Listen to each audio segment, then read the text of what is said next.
day. This is Solidarity News Brief, bringing you news highlighting the dignity of human life from conception to natural death. I'm Jim Hanink. I'm Jeff Cullbreath. Lauren Handy, an anti-abortion activist from a group called Progressive Anti-Abortion Uprising, was sentenced to 57 months in prison by U.S. District Court Judge Colleen Collar-Catelli, together with two co-defendants receiving slightly lesser sentences for blocking the entrance to Washington Surgery Clinic, an abortion center in Washington, D.C. Handy and her co-defendants were protesting and attempting to impede the act of abortion, a procedure which intentionally kills an unborn human being. But under the FACE Act, such acts of civil disobedience are considered a federal crime. The FACE Act, or Freedom of Access to Clinic Entrances Act, was passed in May of 1994 and signed by U.S. President Bill Clinton. In this particular case against Lauren Handy and her co-defendants, the U.S. Justice Department was the prosecutor. According to an AP article dated May 14th, quote, "Inside the clinic's waiting room, Handy directed blockaders to link themselves together with locks and chains and block the doors. A co-defendant used social media to live stream the blockade, which lasted several hours before police arrested the participants," end quote. In this same article, the defense attorneys were reported as writing, quote, "Her goal in life is to protect those who cannot protect themselves and to empower those who do not feel they have any power," end quote. This same clinic, under its chief physician, Dr. Cesare Santangelo, has long been suspected of performing late-term and partial birth abortions, with evidence of preemie-sized fetal remains provided to Washington, D.C. law enforcement in 2022. Late-term abortions are performed during the last trimester of pregnancy, and partial birth abortions take place when the baby is partially delivered and partially outside the womb. Peter Sonsky, the American Solidarity Party's presidential candidate, recently tweeted on X that, quote, "The FACE Act must be repealed. I will commute all unjust FACE Act sentences and convictions," end quote. The American Solidarity Party is a relatively new political party on the scene. The party has a staunchly pro-life platform that also incorporates other elements of Catholic social teaching, including the principles of subsidiarity and solidarity. In addition, last Monday, the United States Justice Department, under the Biden administration, filed a federal civil rights lawsuit against two anti-abortion groups and 7 protesters.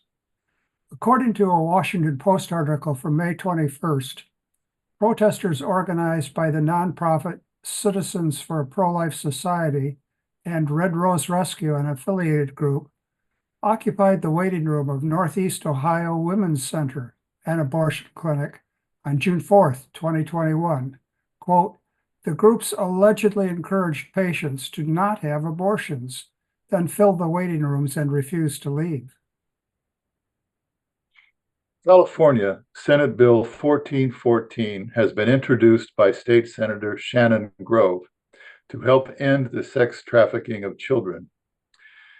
Paying for the use of children for sex is, shockingly, only considered a misdemeanor in California, but the bill would change the act to a felony, according to a Spectrum News article on May 25th.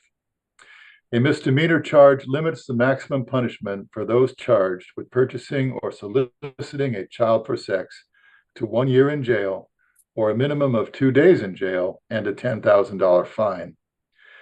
Senate Bill 1414 would increase the punishment to 4 years in prison with up to a $25,000 fine. However, there has been opposition to the bill from criminal justice reform advocates. In particular, Natasha Minsker, a policy advisor to Smart Justice California, said in a Senate Public Safety Committee hearing that, quote, "The core problem is that the bill is not limited to solicitation by mature adults or even adults at all. This bill applies to words spoken by 16 or 17-year-olds to another 17-year-old, end quote. In response, the committee added an amendment that would exempt from additional punishment those whose victims were aged 16 years or older, which is different from the objection raised by the criminal reform advocate. In response to this amendment, State Senator Grove said, quote, "That's garbage. Garbage. I don't know what to say. I may pull my name off the bill. It's not my bill. They hijacked my bill and they turned it into something that was palatable to them," end quote. According to a Contra Costa News article from April 17, 2024, Assembly Republican leader James Gallagher said, quote, "This is just sick. There is no possible justification for purchasing a child for sex. Anyone who does it should go to prison for a long time period." Democrats on the Public Safety Committee basically said it's no big deal to participate in sex trafficking of a 16-year-old. Just sick, end quote. Republicans are introducing legislation to legalize IVF treatment nationally, according to the Hillcom on May 20th. Republican Senators Ted Cruz from Texas and Katie Britt from Alabama have introduced legislation to protect legal access to in vitro fertilization nationwide in the wake of an Alabama Supreme Court ruling that embryos created by the treatment are children. In vitro fertilization, or IVF, is a process in which mature eggs are collected from ovaries and fertilized by sperm in a laboratory. What results from this process are human beings in the embryo stage of development.